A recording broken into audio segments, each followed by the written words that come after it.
In the social media justice system, the people are represented by two separate yet equally important groups: the influencers who decide what we all think, and the masses who tell them what to say next. These are their stories.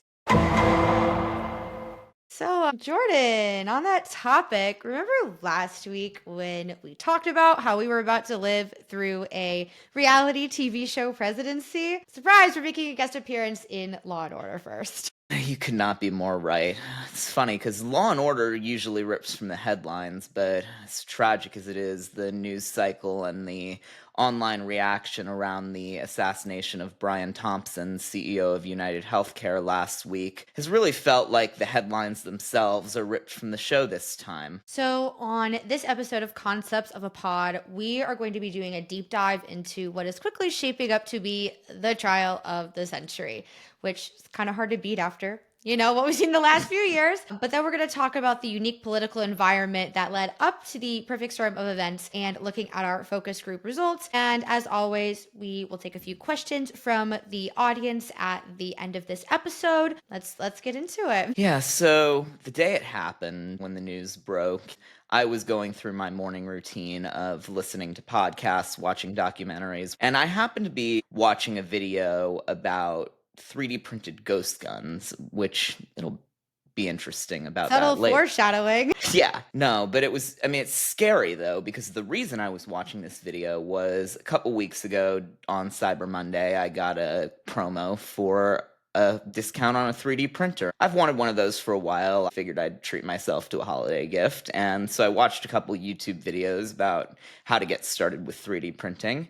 Next thing I know, the algorithm's feeding me a documentary with pretty much everything I need to know to print a 3D printed gun. It's insane that all you were doing was looking at YouTube reviews of 3D printers and without looking at it, like Googling, basically unprovoked. It started showing you content of how to 3D print your own gun. That's nuts to No. me. Yeah, it's not like I don't even know what the scariest part about that is, the fact that you can 3D print the gun or the fact that the algorithm fed that to me when I had no drive to get a gun whatsoever. But beside the point, my fiance said from the other room, "Hey, did you see the CEO of United Healthcare was just shot?" And I'm like, "Wait, what? That's wild." And then looked it up. It was the middle of Manhattan. Crazy to see. And then I'm just like, that's unsettling as I go back to my video where they take the 3D printed gun to a 3D printed shooting competition.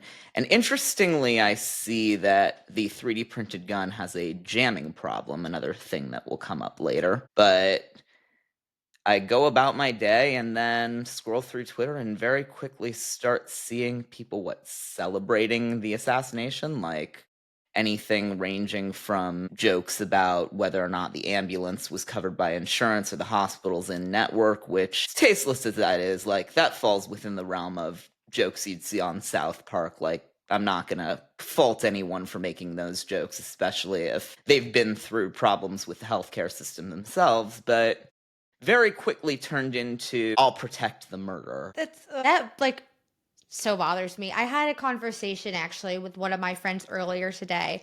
And they are a responsible gun owner.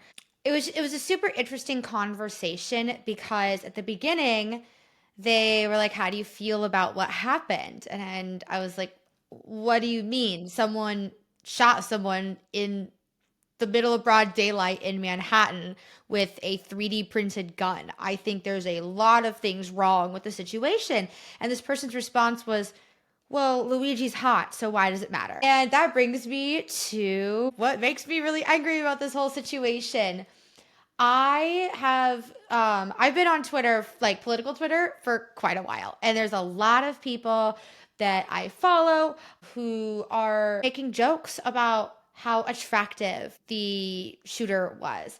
You're And, talking about once he was caught, right? yeah, it was like once he was Yeah. caught, it was all about, oh, he's so attractive, and looking up his social media and seeing that he posted shirtless photos of him all over the world, and that he likes to read good books and he's seen good movies.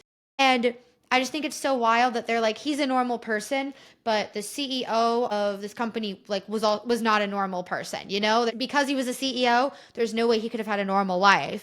That's only half of it though, because it was starting even before they caught him. I mean, yes, it was 100% thrown into overdrive once people realized he looked like a model. Also, I just want to say a disclaimer here.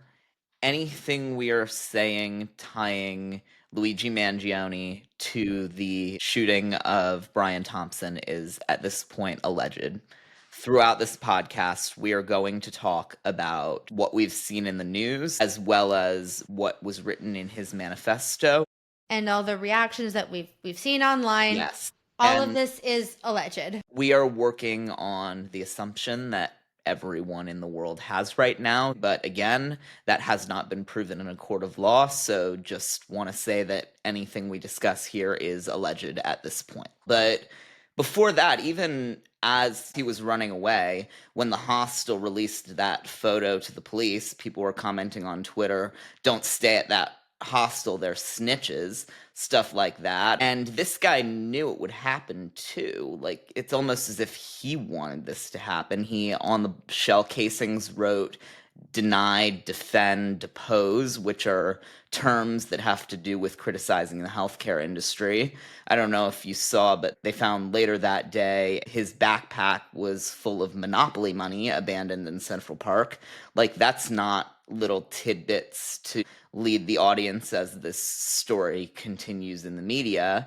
And as this was unfolding, Shayna and I were discussing and really debating whether or not we were actually going to cover this story on the podcast. As the manhunt was unfolding, as Democrats were debating online too over whether or not we should be celebrating this killer, we were going back and forth and saying, like, should we talk about it? And then I read a fascinating piece in The Atlantic, which, again, to level set with timing, this was published before Luigi was caught and identified. This was just at the time an article written about the unknown assailant, which was really salient, I think, because of how much it ended up predicting about what would unfold in the coming days. So I'm actually going to read some excerpts from that now. The gunman has succeeded in avoiding identification in part by understanding how technology is used and what its limits are.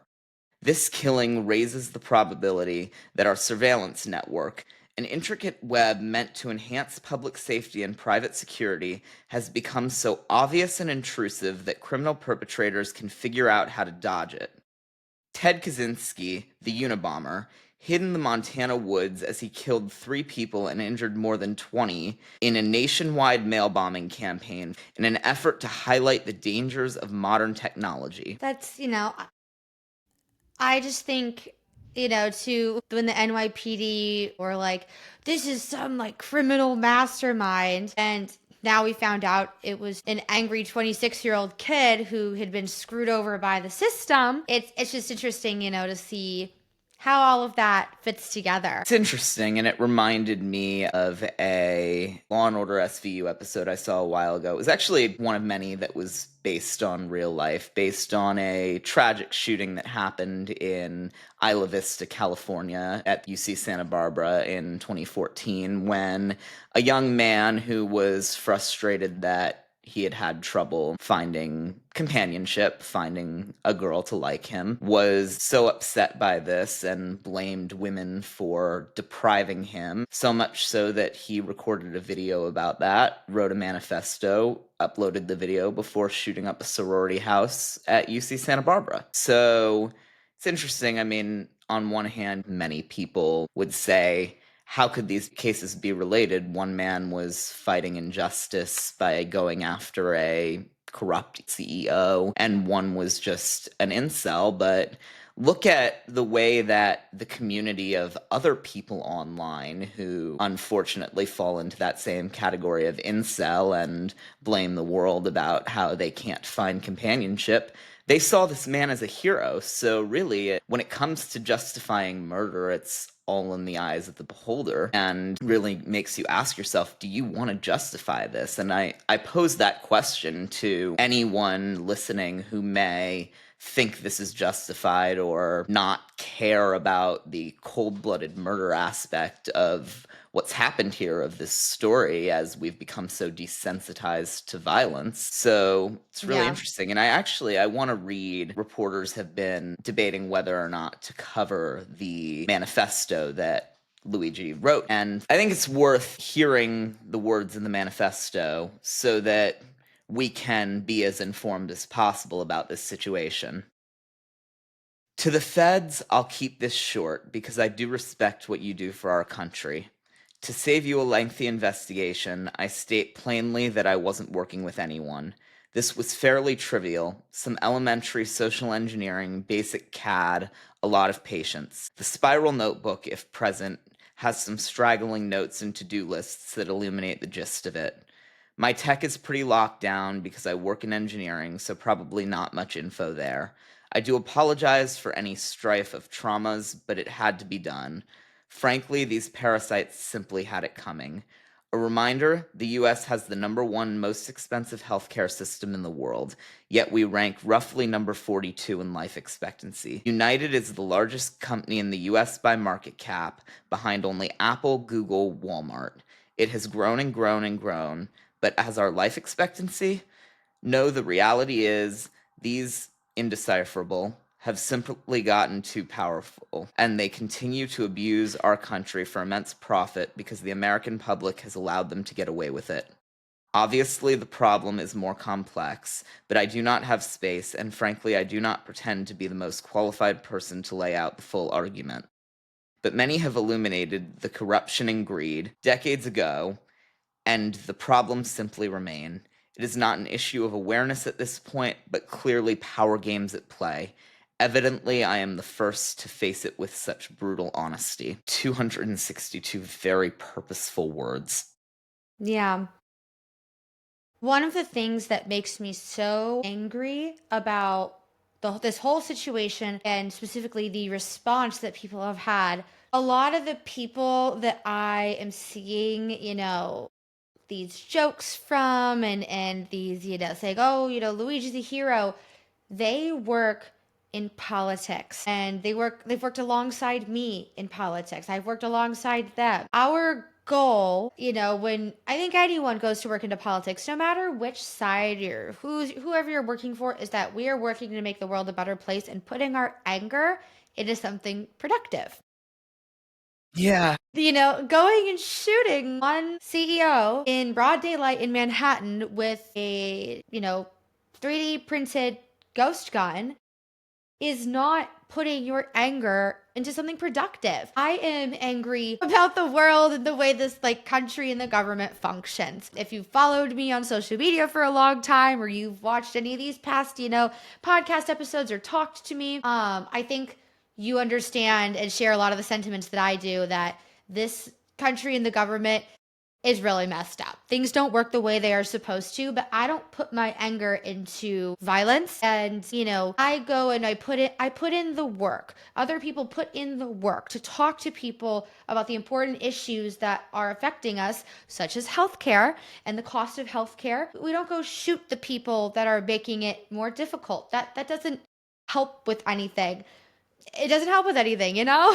No, and really to cap this off, I think I want to take it back to, interestingly enough, because for all of the people who are saying that this is somehow justified, that this is somehow the wake-up call we needed, or whatever it is, I want to take it back to something that was mentioned in the Atlantic article that, again, was published before the alleged killer was caught, but the comparisons to the Unabomber that were nothing other than the comparisons of his movements before he was caught. It's funny, we talked about those Goodreads things, the reviews the guy wrote on social media that really humanized him. One of the most recent reviews he wrote on Goodreads that actually led a lot of his friends to start asking questions back in January was actually a review of the Unabomber's Manifesto in book form. On Goodreads, he reviewed it by saying, "It's easy to quickly write this off as the manifesto of a lunatic in order to avoid facing some of the uncomfortable problems it identifies. But it's simply impossible to ignore how prescient many of his predictions about modern society turned out." That's what this guy wrote about the Unabomber Manifesto about 11 months before he went and shot the CEO of a healthcare company and wrote his own. And now the new manifesto, which interestingly enough was only 262 words, which is, first of all, the shortest manifesto I've ever seen. Yeah. Secondly, though, and perhaps more importantly, the first manifesto I've ever actually read in its entirety. And I did it out here on a podcast, which almost makes you wonder, was this written for public consumption? Was his capture another one of his moves? And is he still writing this story? Have we yet uncovered anything that he doesn't want us to? And that really leads to our larger conversation about what we can take away from this, the kind of larger lessons we can learn about the perfect storm of media that has led vast swaths of the internet to justify a cold-blooded murder in the middle of Manhattan. And it really, I mean, it's the nihilism from Trump winning and Democrats feeling utterly defeated. So there's no strong voice to carry on the conversation about healthcare when the anger comes up. There's a lot of moving parts to this like conversation of what happened and why it happened and what we can take away from it. The biggest thing that I have personally taken away from this is that I am so deeply beyond disappointed that the conversation about gun safety reform has not come up anywhere amongst my peers online or like over text. There's been nothing about that. Even so far to the point where someone who I know who is pretty high up at a gun reform safety advocacy organization was posting jokes about how the killer is a hero. You gotta be kidding me. And that we should sign petitions, you know, to keep Luigi Mangione out of jail. And it was really, really, really scary and disappointing to see that someone who is working for and spending their time fighting for, you know, to make it illegal to print a gun at home was making jokes about this. I also, you know, want to make a note too that I understand that people cope with things in different ways, and humor is a really great way sometimes to cope with things that are uncomfortable and, you know, things that can cause us pain. The thing is, though, going back to the manifesto said, this guy wanted us to really, really think about what he was doing, what he said, and how he did it, and we're making jokes about it. We're doing exactly what he wanted us to do. He wanted us to see him as a hero. Even, I mean, I think he shouted to a camera as he was being dragged into jail that this whole thing was an insult to the intelligence of the American people or something like that. He really, he's putting on a show and he's writing the narrative, and it's becoming, again, we go back to the reality TV era of politics, and I guess it spans beyond genre because now we're doing Law and Order here. And I think what's really happening is that we've kind of lost sense of what's real and what's TV because we experience everything through the same screen these days. Even reality now we see through our phones, but we're no longer able to distinguish reality from fiction because it's all coming to our feeds in the same place. And it really blurs the lines between not only what we're sensitized to and desensitized to, but how we, as people who are looking to move this country and this world forward more productively, how we communicate our message and how we don't get lost among all this. I think that this is also an incredibly pivotal moment for Democrats and for the Democratic Party for one sole reason is that this is yet another example of how the Democratic Party is splitting and that there is not a central core message that everyone believes in and that is shared amongst all of the factions of the Democratic Party. I've heard nothing on this. This I have this heard no, there's crickets. nothing. But this just reminds me of back in 2020, when the police officer Derek Chauvin killed George Floyd, and there were too many different messages of defund the police, Black Lives Matter, abolitionist movement. Like there were too many different messages coming from too many different factions of the Democratic Party. In the end, we all believed, the same core value of people should not die due to police brutality. But how do we solve that? There was no actual discussion, and there were too many terms that were thrown around. That I really, really, really hope that doesn't happen again, because this is right now, this whole thing is growing in the petri dish. We have time to see what's going to happen and to change it, to alter it. I really hope that, the Democrats, I really hope we choose the right things to do in this moment for how we want to go forward and talk about these things. Because another thing, you'll probably notice I haven't said any of my personal opinions really about how I feel about all of this. But the one big personal opinion I will share is that I am someone who is like very fundamentally against the death penalty. I fundamentally believe that no one deserves to die.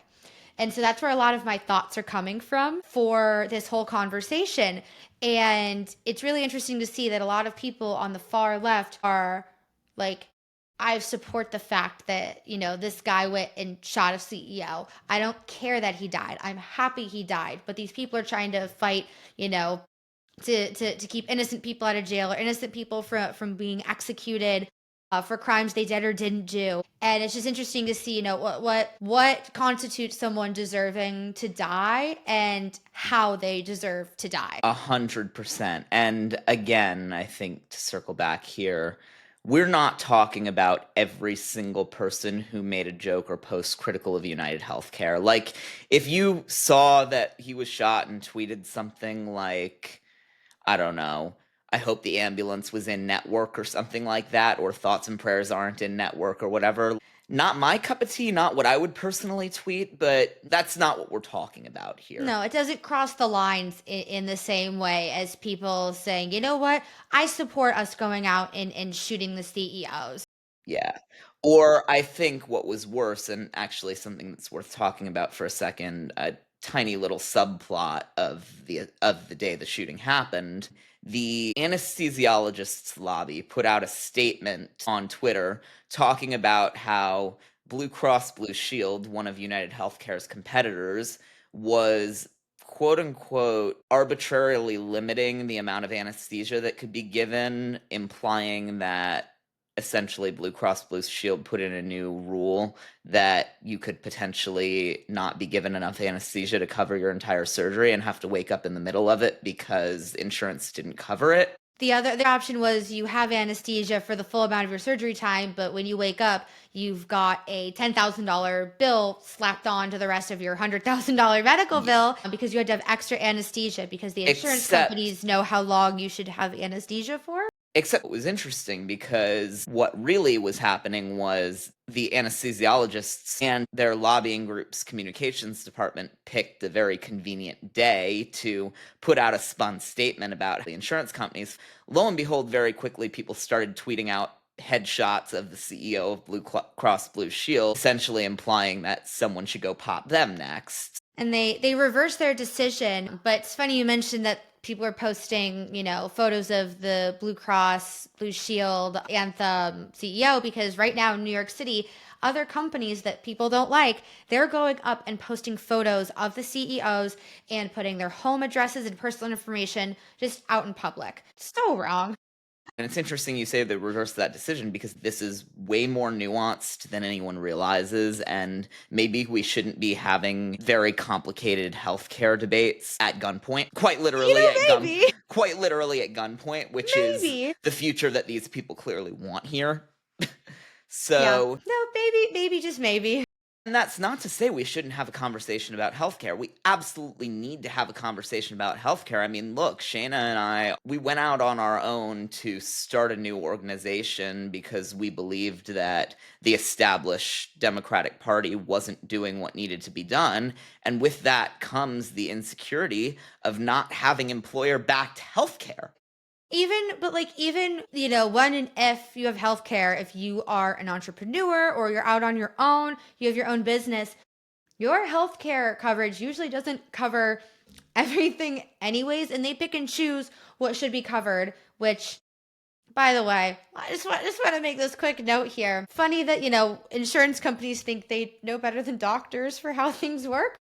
I think that was, kind of stating the obvious out loud, but that's I think where we really need to start this conversation. Again, not at gunpoint, but really start that conversation at why are we letting insurance companies, you know, who are run by people who are not doctors, decide how long things should take, what is versus isn't medically necessary. Like that's not that, that's where we should be starting this conversation. Yes. Actually, no, we should be starting this conversation at political violence has no place anywhere in anything. And then we move on to And then we move on to that. a very real conversation about healthcare. But it's also, I think it's a little misdirected because it's going to be interesting to see what happens with healthcare in the next 4 years. Because at the presidential debate, does anyone remember what the new president-elect said his idea for healthcare was? Want to remind us? Concepts of a plan. Yep. And while that's a great name to ironically use for a podcast about how far we have to come in the Democratic Party, I really don't think it's great. Not so great to run the country. Not so great to run the country, Not so but great. President-elect Trump sat down with NBC News, with Meet the Press, for his first post-election interview, where he doubled down on concepts of a plan. So I guess that's what we're going with. And that leads us into a bigger conversation we need to have about how we as Democrats go forward, how we counter at the same time the lack of discipline, lack of focus, and lack of competence from the incoming administration, but also the unfocused anger and rage that clearly exists on our side with no channel through which to center it. And like you said, we really are at a pivotal moment for the Democratic Party where we have to decide who we are and whether or not we want to win. And right now, people are in one of two camps, either the camp of doing what's hard and listening to people who may not agree with us to see where we failed to convince them and where we failed to connect with them on the future of our country, or the path that some seem to be taking, which is to double down on the belief that everything is beyond recourse. And that's really where we lead into the glorification of violence. And I mean, the glorification of one shooter shooting one CEO is just the tip of the iceberg, because at some point, leaders of these extremist groups on the left are going to have to get elected and show something for all of this rage that they've focused into election. And I mean, we've never seen that. We haven't seen that in America. We really haven't. And No, not we've yet, but we've seen it in Germany. yeah. We've seen it in South America. But if anyone from way up high in the Democratic Party happens to listen to this or watch this or wants to take something away from this, is that I really hope that you invest more on a local level and in education.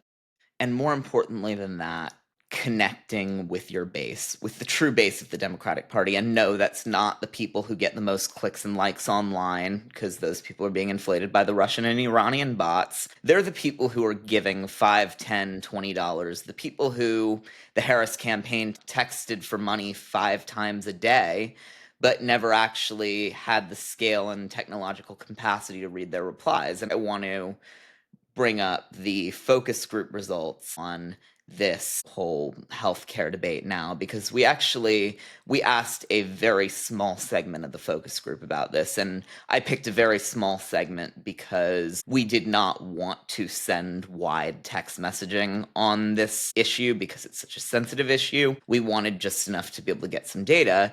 And what we found was very few people straight up said that it was not appropriate to talk about healthcare in this moment, because again, I really think there is some rage that's been tapped into here, and it's justified. And I really want to take a moment to highlight the number of people, and I won't share anyone's story, but a number of people who shared issues they personally had getting care covered from United Healthcare. So again, there's something salient there, but a larger percentage, actually, the plurality, the largest fraction of the focus group said that yes, the policy debate is appropriate, but some of the jokes are going too far here. And I think that's kind of where I draw my line, because similarly, I asked in another focus group, because we really are trying to gather people's opinions here on the shifting political norms with the incoming second Trump administration that no one saw coming, and really has shifted how a lot of us thought about where our country is.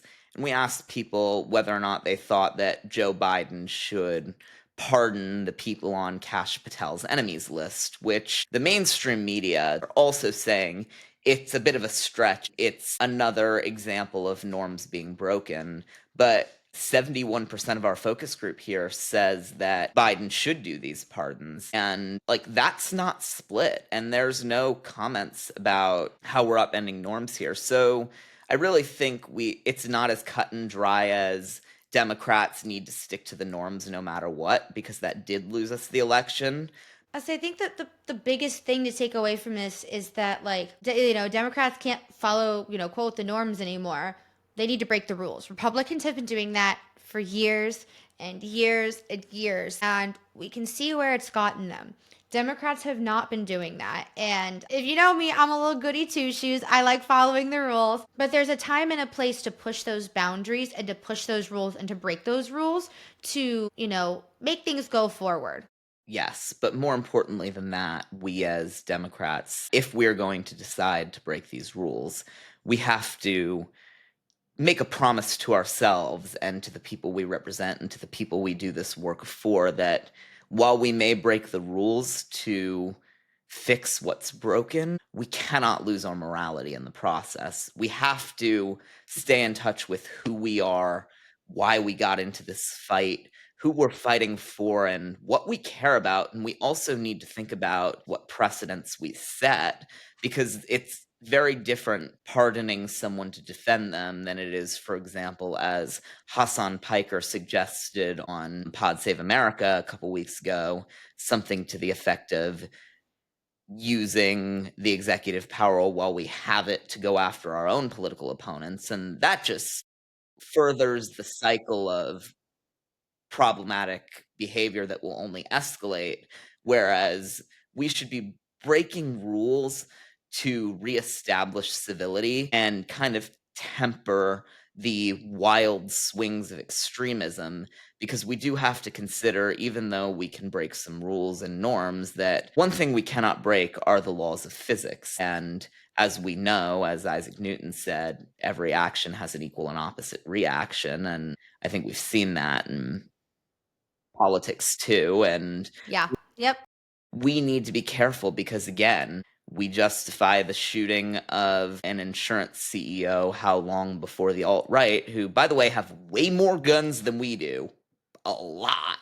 How A lot more. how long before they decide that on behalf of all the unborn children, they're going to go shoot the CEO of Planned Parenthood in the back of the head. So I really unfortunately think that we are going to see a rise in threats of political violence and a rise in political violence in America for the first time in a very long time, since like the Civil War type of thing. I think we're going to see a huge rise in it compared to what we've seen for the last, century. certainly since Vietnam, Yeah.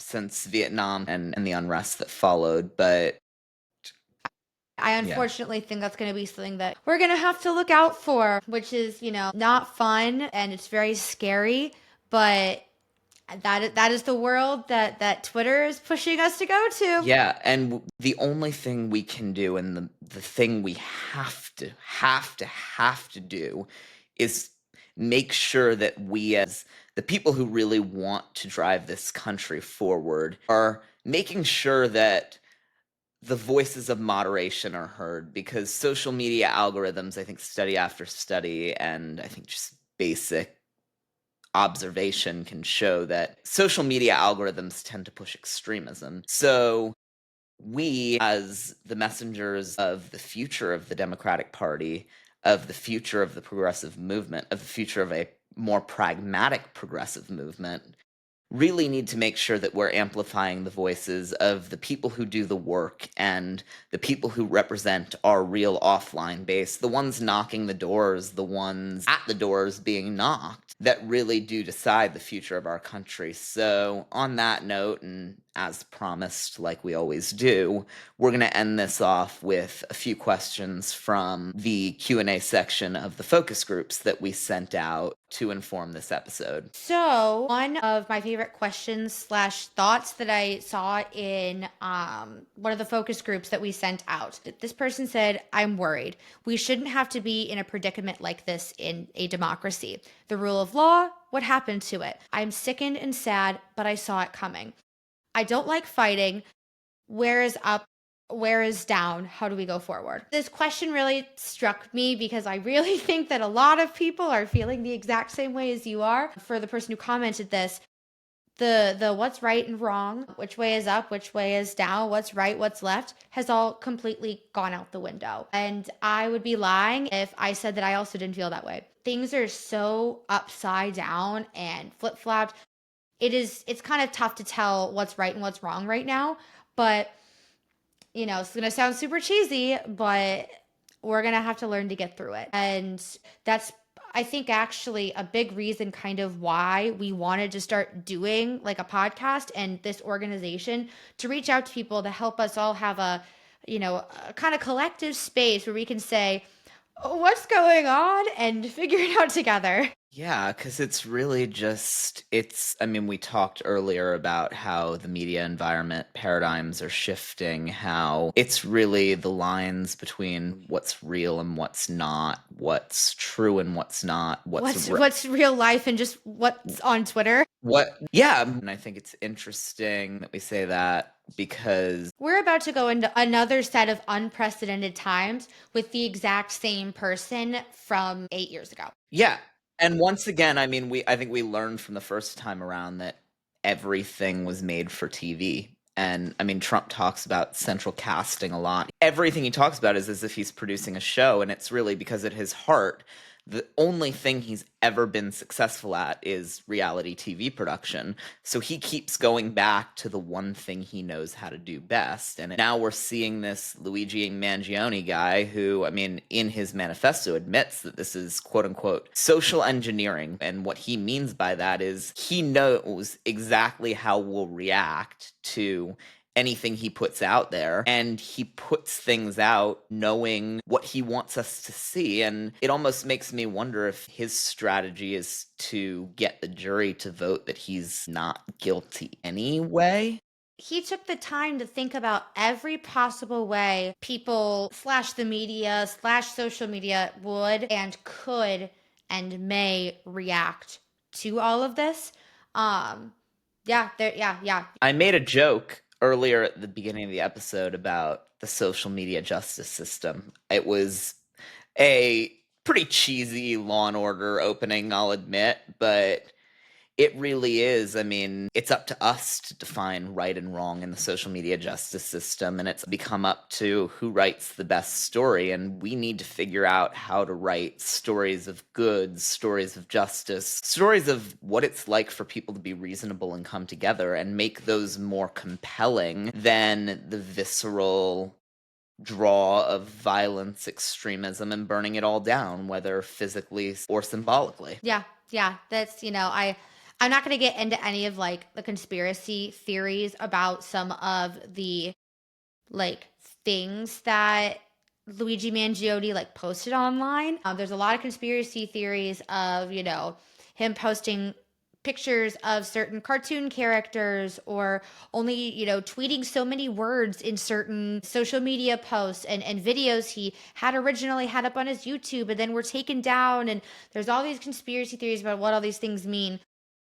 He put some thought into this, but also So you're just trying to like distract us. He's trying to distract what, the bigger picture. What is, it's gonna be really interesting to see how he's trying to lead, the jury for his trial to come to whatever conclusion they may come to. Yeah, and this is, you got to remember, because it is almost certain that the jury in this trial will be sequestered, will be locked in a hotel room with no access to any outside information from the moment they're selected. So Mangione and his defense attorney have a limited amount of time now to sway public opinion and to sway potential jurors' opinion before the jurors are cut off from the media. And it seems to me that he's taking full advantage of that. But regardless, I come back to the trial only because it really is a microcosm of everything happening in American politics right now. We need to zoom out. We need to not be reactionary to every single thing Trump says, but rather we need to slow down. We need to look at the big picture. We need to analyze his moves as moves on a chessboard and not as just random punches, because clearly there is some kind of strategy here, even if we don't get it, if we don't know it. And we need to figure out how to craft our own story that will break through in a world where facts don't drive the narrative, but compelling stories do. I was gonna say, speaking of, strategy and figuring that out, I think that's a really good segue into the second question, which is, where did all the money go? I feel like Democrats have become all about outrage and raising money and not so much about winning elections. Yeah, like we haven't been beating that drum for 2 episodes now, and I 100% share every bit of confusion and frustration with this question, because Kamala Harris raised $1.5 billion. And that's not even counting all of the money that the outside PACs raised with all of those texts about their 5 times matches. And where did that money go? I'm going to be super blunt. The money didn't go back to where it should have gone, which is at the roots of outreach. It didn't go there, and that's where it should have gone. It went literally everywhere else. TV, consultants, things add up. This is alleged, but I heard that at the Kamala HQ office, a lot of staff were very upset that there wasn't a Sweet Green nearby. And so they had to order Sweet Green from the next state over, which, is not that far of a drive, but they would order in, multiple like salads a couple times a day, every day from the next state over. That is where a lot of money went. Who was auditing their spending? But the thing is that adds up. Yeah. Just for a little tiny bit of context, Sweet Green is a salad chain, and the salads are going to run you about $15 a salad. And the delivery fee on that, and It's like $5 to like $10 plus tax. And when you've got 30, 50 people ordering that multiple times a day, that adds up. I will say, though, I think excess is only half the story, because excess doesn't happen without the amount of cash that exists. And clearly, I mean, yeah, they ended up $20 million in debt, which is inexcusable, but they did raise $1.5 billion in a 107-day campaign. And let's be perfectly frank, like, to go from the Biden campaign, which in the weeks leading up to Biden dropping out was hurting for cash because nobody was donating, all of a sudden this surge of energy led to a bunch of people donating, and all they could do with it was pour it back into fundraising, because they didn't have an infrastructure that was capable of spending it effectively. And I don't know if that's, I mean, I'll give the people on the campaign some credit for it only being a 107-day campaign, and that credit goes to the junior staffers who were very hard at work doing what their bosses were telling them, because that's all they could do. No credit goes to anyone who's been around long enough that they could have spent the time investing in talent development and evergreen strategy that would be capable of taking in that amount of cash and deploying it quickly. So there, yeah. So there's your answer. I know that, was probably not the clearest answer, but there isn't a clear answer as to where all the money went. So we're at this point just taking, a fair amount of guesses and educated assumptions on where the money went. But, actually, you know what? If you want to know exactly where the money went, wait till the financial disclosures come out in a couple weeks. Look at the FEC filings, and in the meantime, I mean, what we do know, unfortunately, is that not much of it is left. So New Digital Now, unfortunately, has to be here to pick up the pieces, and we do this without the help of the Central Democratic Party, because you think they'd invest in people who are telling them they're all doing it wrong? God, no. No, of course they wouldn't. That we're doing this here because they didn't want to hear from us when we were working on the inside. But that also being said, we're grassroots funded, and we're thankful for everyone who supported us and watches us and donates to us or comments. Everything is really helpful to us. We are powered by people. We're powered by you, not by any special interests. Yeah, and if you want to invest your money or even just share your thoughts with people who actually want to hear it and who will incorporate what you have to say into the future of all of our work, click the link in the description below. We have our Q&A open as always, and we will respond to your questions, thoughts, and comments on the next episode. So thanks so much for watching. Also, we now have episodes available on Apple and Spotify, and they will be coming soon to more platforms. So stay tuned and tune in wherever you get your podcasts. Yeah, see you next time. See you next time.